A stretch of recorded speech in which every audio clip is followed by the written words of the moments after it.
Have you always wanted to buy a vacation home, but you're not really sure if you can actually pull the trigger on it? In this video, I'm gonna take you through 7 of the most frequently asked questions to consider before you buy a vacation home. The first question you wanna ask yourself is, can you even afford it? Really, when you're buying a vacation home, price is going to dictate where you end up. And you have to remember that owning a vacation home is basically like owning a second home. It comes with a mortgage, HOA fees, insurance, property taxes, maintenance, repairs, lawn care, snow removal. So it comes with the same expenses as owning a second home. The second question that you want to ask yourself is, where do you want to buy?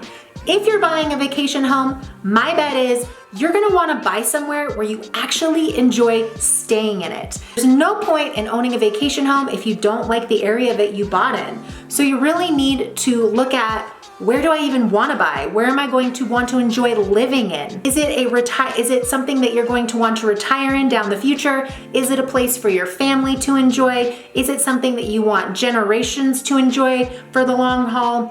And the third thing you want to ask yourself is, what type of property do you actually want to buy, right? Do we want the lake house on the home? Do we want a cottage? Do we want a mountain ski in, ski out home? Do you want a condo? Are you looking for a townhome? Are you looking for a big, huge, massive estate? Are you wanting something that's in a 4-season gated community that has all of these amenities that the generations of your family can enjoy for the future? The property that you buy in is just as important as where you buy in it and the location that you buy in. Real estate is all about location. So if you're planning on buying something, you want to make sure you're also buying in a good area, because you want to know, is this a place where I'm actually going to retire in? Is it something that we're buying that we're actually going to want to become our primary residence down the line? Or is it something that is literally just strictly a vacation property and you're probably going to sell it down the line? In that case, you really need to be mindful of what you buy and where you buy, because location is everything and you really want to buy something that future buyers will be interested in buying down the line. Fourth thing you're probably asking yourself is, should I rent it out? Well, the main question is, if you want to rent it out, is you want strangers sleeping in your bed when you're not using your property. Sometimes renting out your property can really help offset a little bit of the home ownership costs. I don't think you will ever be in positive cash flow with a vacation home ever. I mean, if you want positive cash flow, you need to be investing in like multifamily units and duplexes, not luxury vacation rentals, right?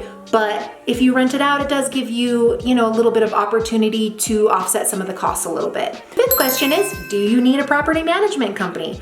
Well, a lot of times a property management company can help take the burden off of your shoulders of managing this property. They do cost money though, but they are extremely helpful if you live out of town, out of the state, or out of the country. You may want somebody to have eyes over your property just so that you know nobody's gonna break in, nothing bad is happening, there isn't a leak that happened that you're not gonna find out about till you come back and use it again. So having somebody watch over your property is a great idea. Next question you want to ask yourself is, what are your future plans? Again, is this a property that you're buying so that you eventually want to retire in it? Is it something you're buying for your generational family to use? Is it something that you're buying because you're going to eventually sell it? Is it something that you're eventually going to move into in the future? So keeping in mind those future goals is really important. Real estate is all about location, and location matters. So if it's a property that you plan on selling down the line, then you make sure you want to buy in an area that, for one, you enjoy being in, and two, you're buying something that will appreciate over time and will be easy to sell in years and years from now. Buyers will find it desirable and they'll want to buy this property.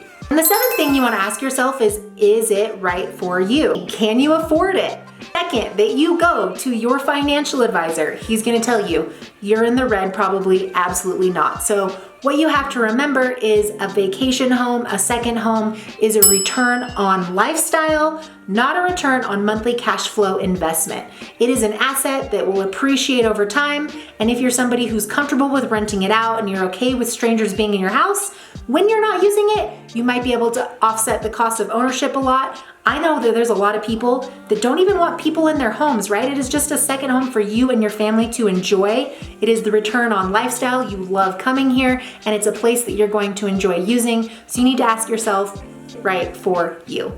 Question of the day is if you could buy a vacation home anywhere in the world, where would you buy and why? Hey, my name's Nicole Bowdle. I'm a local real estate agent in Park City, Utah. So if you're ever thinking of buying a vacation property or a ski condo in Park City, Utah, I am absolutely here. How can I help you? My information is always dropped down in the description link down below if you wish to contact me.